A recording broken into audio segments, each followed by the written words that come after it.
Maqaan keenyu rakkoon kee immoo maal?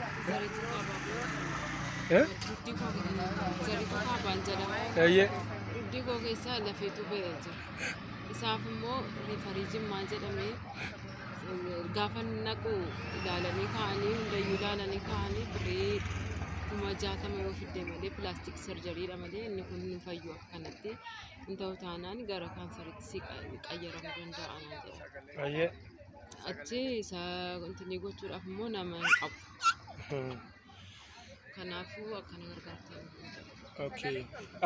Amma maaltu sitti akkamitti jiraata harta deema? Ani utiin nyaatiin guyyaa 3 guyyaa 4 bulaa. Manni kiraayin hin kaffalamne guyyaa kan guyyaa kan ji'a 4 kan amma hojii immoo ji'a 5 dhufaa. Akka raayii kuma kootuun tiniina gochaa jira ijoolleen kan hin tiniina gocha. Okay. Ish. Wayyaa faamiceen hin jiraadha. Duraan jechuudha mana nama sannaqee hojjedha. Wayyaa faa namaa faamicha. Isaanii bulchaa jira.